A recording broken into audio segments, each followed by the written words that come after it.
The government continues to take an aggressive approach towards remedying the situation in several flood-affected communities in Region 2, Pomeroon Supernam. Minister of Agriculture, the Honourable Zulfikar Mustafa, on Monday said a substantial amount of investment was made to conduct major emergency works in the area. It will be close to about between $5 to $10 million. Emergency work, moving pumps, doing excavation works on the canals. Right now, as I am speaking here, there are two machines in the Pomeroon doing critical work in Friendship. Pointing to the community of Charity, the minister said the water has receded significantly due to the mechanisms which were put in place. He noted that the ministry is constantly monitoring and providing assistance where necessary. In the Pomeroon, I have sent in team instructed the NARI, GLDA to visit the Pomeroon. They have done an assessment, and our fourth set of help will start this week coming. As a matter of fact, I had both the CEO and the DCO of GLDA just now with me here. They will be going to give some help to those chicken farmers that would have lost some of the boards there. And we are looking at NARI. As I said, I pronounced when I went that NARI will give back planting material and chemical and fertilizer. We are committed to those kinds of help.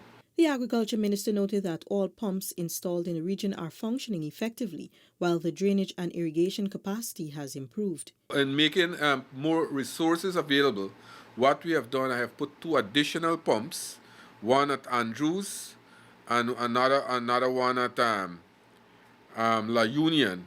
Those two areas have two additional pumps, four pumps that we bought from India. The technician there was setting up. Those pumps are in operation now. So those pumps will be draining Essequibo in a more faster rate than the two pumps that we had there before. Additionally, the minister said some 3 miles of outfalls at Somerset and Berks were dredged at the request of residents. Meanwhile, residents of both Regions 1 and 2 affected by recent flooding have benefited from cleaning hampers through the Civil Defense Commission, CDC. The agency also delivered food hampers to affected residents. In a newly released report on flooding in the Pomeroon River from January 1 through 17, the CDC says its humanitarian assistance targeted 1,200 severely affected homes. A host of recommendations were made for the affected areas, namely Dredge Creek, Charity Housing Scheme, Charity Squatting Area, Kosher Canal Lower Pomeroon River, Abrams Creek Upper Pomeroon River, Siriki Upper Pomeroon, Jacklow Upper Pomeroon, and Kabakoburi Upper Pomeroon. Among the recommendations for Dredge Creek were the procurement of water catchment resources such as water tanks and pipes, and for the National Drainage and Irrigation Authority and the Ministry of Agriculture to work collaboratively to address serious drainage issues. For the Charity Housing Scheme, the CDC recommends drains be cleaned by residents in front of their properties and maintained by the Neighborhood Democratic Council. In the Charity Squatting Area, the CDC cited a need for the construction of an all-weather road in the community, in addition to a reliable and safe water supply. For Kosher Canal, Lower Pomeroon River, the Commission said the Ministry of Agriculture can invest in designing low-cost solar or wind-powered pumps to assist farmers with drainage during storm surges. It was also recommended that the local authorities and farmers collaborate to maintain the main canal dams. For Abrams Creek, the CDC said the construction of farmhouses, chicken pens, or other structures must be elevated.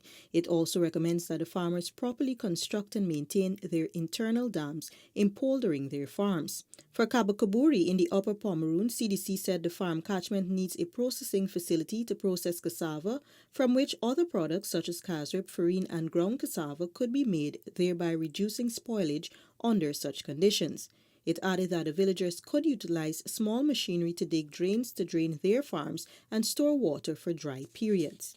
Meanwhile, Senior Response Officer at the Civil Defense Commission, Captain Salim October, told DPI via telephone that the Ministry of Health has also visited several communities to address health issues.